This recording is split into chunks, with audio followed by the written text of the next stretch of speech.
I'm your host, Chris Moses, and today we have Indiana Pacers forward, Terry Taylor. What's up, my guy? What up? Thanks for having me. Man, appreciate you having us, man. We in your humble abode.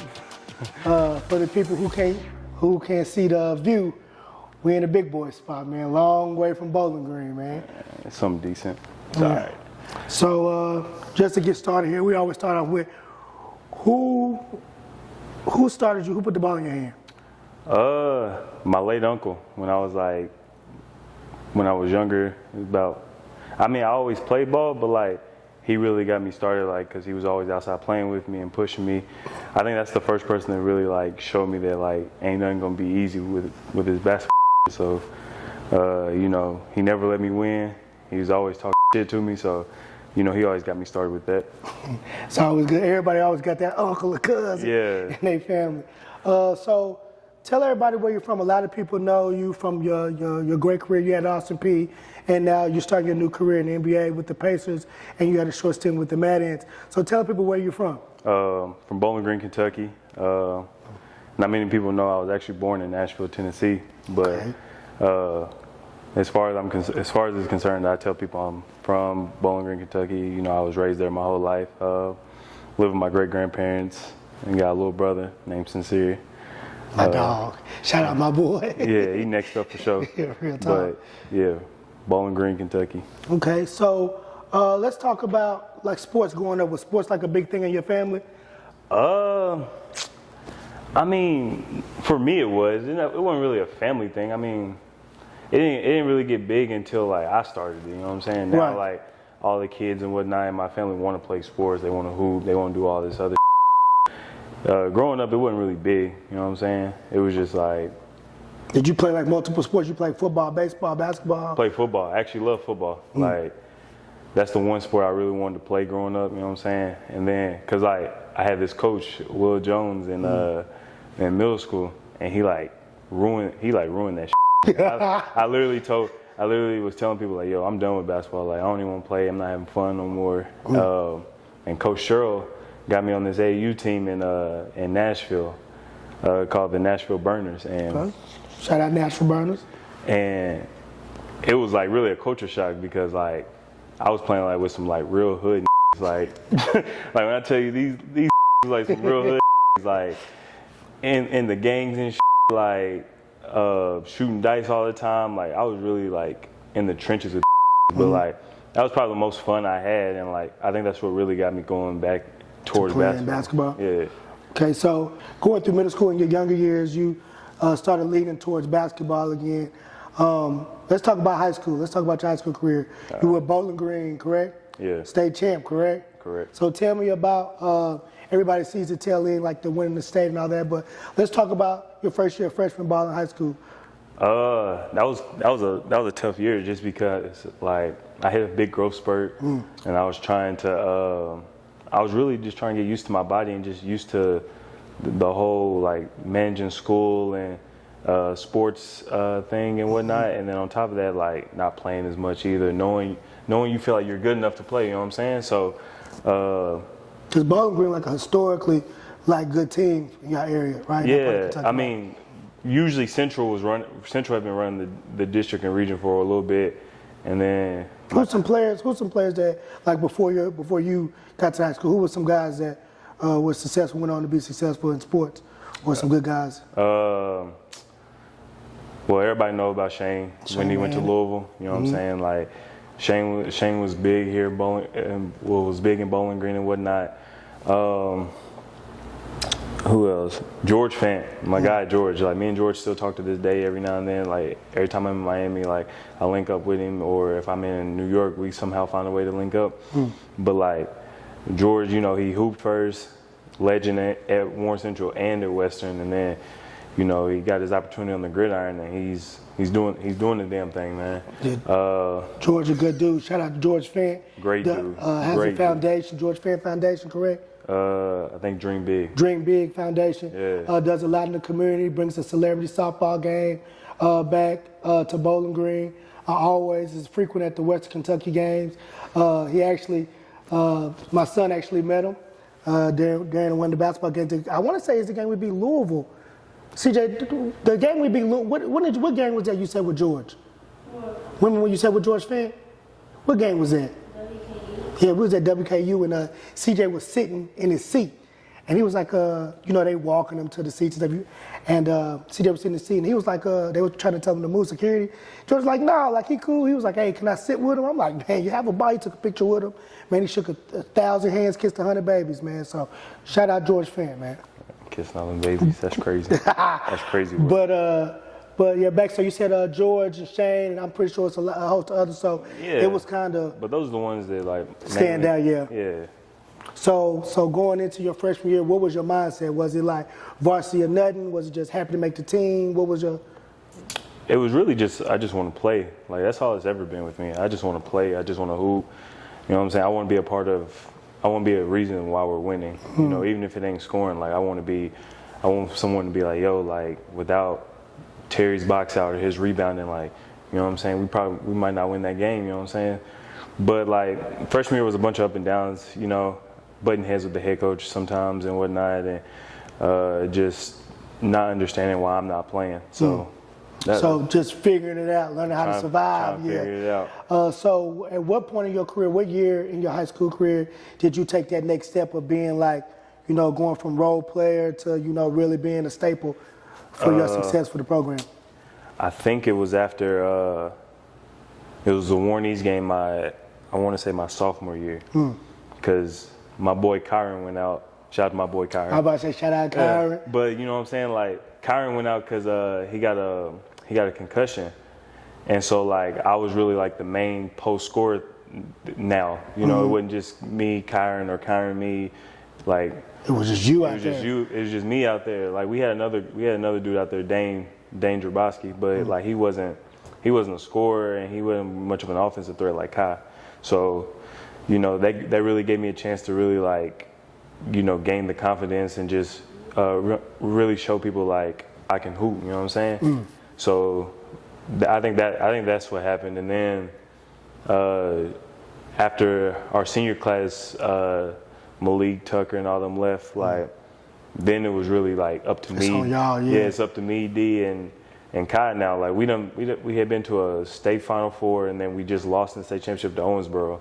So we really done seen it all. So we were like, yo, like we got 2 years to try to make this shit happen. You know what I'm saying? So like we really put in the work behind the scenes when nobody was called. Like there was times like Coach Sherrill was like trying to kick us out just because like his dinner was getting cold at the crib, and we wasn't even trying to leave because we not finished yet. But it was just people didn't see that part of the game, so that's they just see Friday night, Tuesdays, and Fridays. Oh yeah, with the gym packed out. Fridays, boy, like me and Kai get to school, we might be in 3 classes, maybe 4, and we in the front office with Trina. So that's just how that was going.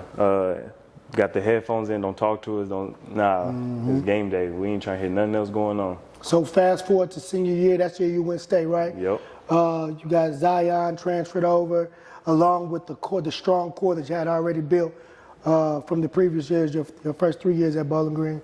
Talk to me about that year and just the grind to finish it.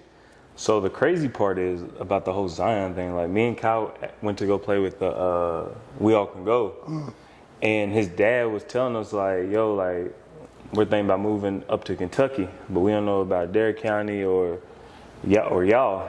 And I told him, sure, I was like, I don't know what else going on with you and the Dare County. I said, only thing we can promise you is that we're gonna win. Like we ain't got nothing else. That's about it. We got a good group and we gonna win. And you know what I'm saying? And I told him like Zion's gonna fit in well with us. It just gives another element of like, you know, just in case somebody's having an off night, you still got to stop 3 of them. Or if 2 of them having a bad night, you still got to stop the other 2. Like it's gonna be hard to game plan for all those mismatches. You know what I'm saying? So I actually did an interview with Prep Hoops, and I think I vividly remember telling them like, nah, this is the year. Like we're gonna do it. Like we're gonna win it this year, and we're gonna finally get that little itch off our back. You know what I'm saying? So it was just everything was business that whole year. Like no matter what it was or where we was at, like yeah, we had fun and whatnot, but like it was business because we were tired of feeling the way we always felt. Like our junior year, We was up 21 on Paul Lawrence Dunbar against Tay Hollingsworth, another Western legend. My guy. But and we blew it, and we were supposed to win it that year. So it was just things like that, like just leading up to it. Yeah, like we kept remembering all the little that we did wrong, and like all the that was that we try to blame others for, but really it was us.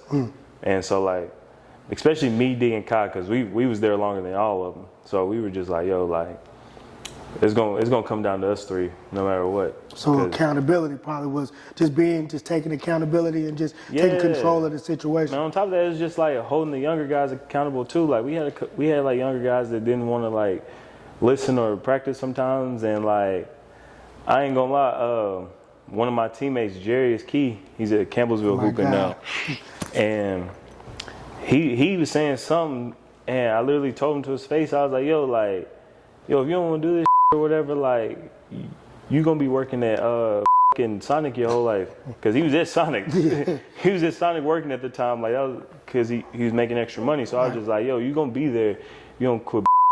And he like looked at me crazy, came up to me like later and was like, yo, you ain't had to say all that, man, working at Sonic. And I was like, bro, it's the truth. Like, we out here trying to win, and you out here. That was probably a game-changing moment for his life, though, his career too, though. So probably, I hope so. Yeah. I hope he didn't take it. I hope he didn't take it the wrong way. I wasn't even trying to like come in like that, but that's just the reality. Like, if you don't lock in, like that can just change for you quick. So I was really, yeah, I just wanted him. It was my last year.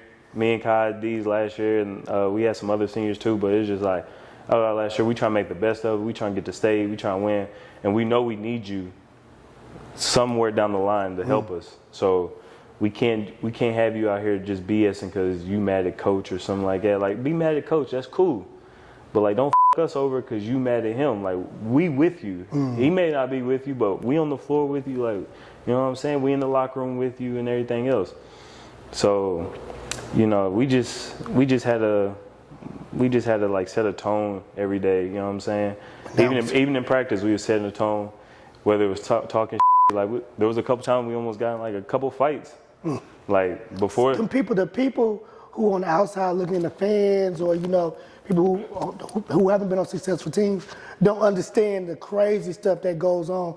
But they think you just walk out there and just win because you're better. You have the moments where you got the egos clashing, or when you know guys not buying in, or you know, not all the time players are on the same page as the coaches. So I mean, the only ones that might know is like the parents of the players, but outside that, like the other fans don't know what. Have no idea, dog. Like we had our ups and downs. We had egos. We had all that. You know what I'm saying? But like at the end of the day, like you gotta remember what the mission is. You know what I'm saying? And I always tell people now, like even when I was in college, like when you win, everybody wins. Because everybody likes winners, you know what I'm saying? Like, if we win, like, you don't get noticed by colleges. They're going to be, hey, I like him, or, yo, I like the way he play, or just, you know, you might get some interest, or just people's going to notice you. But when you losing, like, nobody noticed that. Nobody wants a loser. So, you know, we always thought that after the King of Bluegrass, I think we had, like, a little meeting after the whole debacle or whatever, because, like, after we lost to Berkmar, we was like, yo, we don't even want to be here no more. Like, that's how much of a business it was. So you had to have a come to Jesus moment. Yeah, because like we lost and we was like, yo, we don't even want to be here. Like, we didn't come here to just take third place. We came to win. Like, if it's either win or we don't want nothing involved with it. So, you know, we finished our last game, whatever. We lost to Cub Calf. Mine wasn't there, and we had like a film session and whatnot, and it was really like, but for the most part, it was we had another one, the Franklin game. We was down like 15 in Franklin. I think you remember that one. Yeah, that was different. That was different. Shout out my guy Tave and Low, man. They had us down, you know what I'm saying? And then like going in that fourth quarter, we was arguing in the huddle, down 15. And D was like, man, let me guard Taven. So, and then after that, I was like, yo, just give me the ball on offense and just get out of the way. So when me and him did that, like, it just kind of helped put everybody else where they need to be. Sometimes having teams like y'all had, everybody, like the roles kind of get Yeah, but tangled like, up. Yeah. at the end of the day, like me, D, and Kyle, like we had to set the like the tone. Like, yo, this is our team. Like, you know what I'm saying? Like, we only gonna go as far as us three go. Like, if us three ain't with it, or you know, on the same page, like it's over with. So like that game, we really clicked, and we just took the game over. D took it over defensively. He'll back tip Taven, and one of us will get it, and we'll throw it to him. And Horse he'll go, race. yeah. So slowly we just started cutting the lead down. So we win state. Yeah. A lot of people think, now you were always one of the highly touted players coming out the state. What were you, and consider you were in the top 3 or 4, nope. At the end. Definitely at the end of your career, the last. Yeah, at the end I was. Your senior, I know you was top 4. I was 3. Yeah, so. It was Tavion, Jake Omer, and then me. Yep, so moving forward, so what was recruiting like? Man, recruiting was slow. And you know, that was really on me. Like, after seeing it now, like the growth I made, that was on me. You know, I didn't take school seriously. Like I told you, like on game days, I was trying to be out of class. I wasn't even trying to. I was trying to watch film and get ready for the game. So I wasn't even really trying to be with it. So like my grades sucked. Didn't take the ACT seriously. But I got in on partial acceptance because my assistant coach Rick Cabrera, who's at Tallahassee Community College now, he got me in. He like worked some magic with the admissions office, and they got me in. So I got to go. Shout out, coach. Man, big time. He's big time for that. But he got me in, and I got there the summer of June, and I think the first pickup game is when they realized that I could play. Like they had never seen me play. And so let me ask you, when you came in to Austin P, what was your mindset going in? Was it kill everything? Was it just survive? Like, what's your mindset going in as a freshman? My mindset was, like kill everything. Like I'm trying to be a starter. Like, was Austin P winning? Was there a winning program when you had arrived there? Nah, they hadn't. I mean, they had won the OVC like 2 years ago, but it was like a magical run. You know what I'm saying? Right. Like 4 games, 4 days type. And they had to beat some pretty good teams that they had like lost to earlier in the year to like get, you know. To get in. Yeah. So I'm saying, like, so when you were getting there, the coach, like y'all were kind of. It was down. The chain, it was down. So down. Coming in for you, how hard was it? You coming from, how many games did you lose your senior year? My senior year, I lost 3 games, but my whole high school career, I lost 17. Right, so you're not used to losing. No, not at all. So how was it coming in? Was the culture a little different than what you're used to? Obviously college, everybody a little bit more laid back to a certain extent, but the culture was a lot different? Yeah, because like some of the guys were like accustomed to it, and they were just like, it's whatever. Like, you know what I'm saying? Like they even told me like 2 years ago when they won the OVC title, they was like, yo, people already had their spring break trips planned out. That's like crazy. So I'm just like, I'm really just sitting there like, that's crazy for me to think about. Like you had your trip planned out, and you're going into your conference tournament already thinking like you planning can't to win. lose. That's crazy. No, planning to lose. Not even thinking you can't win. You're not even planning. Already like planning to lose. Already planning like, it's gonna be over with first, second round. We're cooked. So you ultimately end up winning Freshman Player of the Year your first year. What are some things that you did to kind of make that jump and be so successful coming in as a freshman? I think it was just trust. Honestly, it wasn't nothing really like. I just stayed true to myself more my freshman year. You know what I'm saying? Like, just more of the rebounding and all the little shit you usually do. So I think that's what helped. But going into my sophomore year is when the real big change happened. It changes with my body, changes on the court, and just changes in my whole mental with everything. So, how much of that, not to cut you off, but how much of that is like you just buying in and just pushing yourself, putting in the extra work? Yeah. I mean, obviously, people don't understand, like, college sports, period, not even just D1 anymore. It's tough. Like, coaches literally control your day from sun up to sundown. It is. How much extra work were you having to put in to make that jump? It was a lot. Like, there was times, like, during the summer, and even during the school year, like, I mean, this sounds crazy, but, like, I'll be in there from, like, 10 to 1, and then, like, I got to get back up for, like, 7 a.m. breakfast or something like that, and then got weights on core workout, and then I'm shooting again, and then we got practice, and then I'm shooting again later that night. So it's just a lot of like extra time and whatnot to put in. But for the most part, what is it? My sophomore year, I really was skipping classes a lot. Like, I'm not even trying to advocate that, but I was. But you kind of knew by that time, you know, once you freshman year, I'm pretty sure you start thinking like, shit, I got a chance to really go make a real run. So I got a chance to really make money. So I was just like, I'm gonna put in as much time as I can. Like, I'm gonna make some sacrifices, and like people don't understand. Like, you gotta make a lot of sacrifices just to get to like where I'm at now, and I'm still making sacrifices to this day. But it was just a lot of them, man. People don't see that. So my sophomore year, that's when I make the big jump. Especially, though I had a crazy stretch where I had like 42 one game, and I saw your face. You know, yeah. You know that. Listen, talk about my favorite game.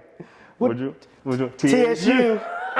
With Jordan Adams. Oh my God! Listen, the man woke up and said had 20 and 20 rebounds. I'm like, bro, what did you want? He was out there playing like 2K. He felt like it looked like a video game out there. Nah, so like that's the crazy part. Like teams keyed in on me. They always keyed in on me or Jordan every game, and like for some reason TSU really made it a shout out my guy Penny, Coach Penny. I like Coach Penny. They made it like an objective to like shut me out the first half. So like I maybe had like 13 points. I didn't? You had like 7. I had 7? In the second half? Yeah, you was like, all right. I had like 7. Yeah, like 7 and you But Jordan had like 23 or 24. Crazy. And then the second half I was like, man, I gotta get into this game. Because it was a close game. Yeah. It was a close one. Yeah, they tough. Shout out my guy Coach Nick too. Coach Penny and Coach Nick are 2 JUCO coaches. That went on. Coach Penny is now the head coach at TSU. Coach Nick is one of the assistants. They went on to turn the program around at TSU. So they tough, man. Anybody who know overseas ball, Austin P TSU is a big game. So. But yeah, so like I literally what I do? I just had to insert myself into the game. I think what really got me started was when I got a rebound off our point guard's miss. And I dunked 2 of their players off vert. And I was losing my mind. I should have got kicked out that game. Yeah, but 6 for 6 for 3, 37 points. I think I was like 13 of 18 or something crazy. Stop talking to me like that's normal. I don't say 6 for 6 for like. But you like a video game out there, dog. Like, yeah, you know me. I'm one of your toughest careers. I done seen you get double, crazy double. I don't like it. You didn't play hard enough. You missed too many. You didn't know what you're fouled through. But that game, bro, was probably one of the best. And I was blessed to be able to see you from high school too. So that's one of the best performances I've been able to see you play. That was crazy. Let me ask you this: how influential was playing with good players in high school helping you to still be able to play and be so successful playing with other good players in college? I think it was good. Like if there was a time like whenever it wasn't my time to shine, like I think I could take the back seat and like let the other person who's hooping or the other people that's hooping like do their thing because it's helping us win. You know what I'm saying? I don't try to force the issue. I do what's needed and whatnot, but I think that's what helped because there was times in high school like D and Kyle and Zion would all have good games, and like I'll just have like an okay game. Right. I still did all other little stuff just to what's called and let them be them. You know what I'm saying? Just embracing whatever it takes to win. Whatever it takes to win. Well, my guy Terry got to get to his NBA game tonight against the Chicago Bulls. Everybody tune in tonight. Was it 7 p.m. y'all play? Yeah, Eastern. 7 p.m. Eastern. So I appreciate everybody tuning in today for the Mile Club. Shout out to my guy Terry. Appreciate you. Be on the lookout for part 2. To work hard, we just make it look easy. Yeah, no, we definitely got to do part 2. You just finished the episode of the Mile High Club podcast. Thanks for watching or listening. If you like the content, don't forget to like, share, and subscribe. More content on the way soon.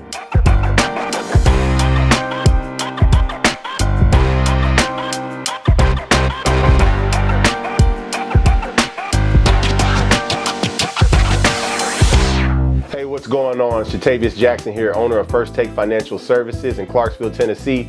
Address 1989 Madison Street, Suite 122. Here at First Take Financial Services, we offer public notary services, credit repair services, credit building services, and tax preparation. If you want to reach me, you can reach me at 931-291-4230, or you can visit my website, www.jataviusjackson.site. Don't forget to ask me about business funding and business development. No credit's too terrible, no situation's too horrible.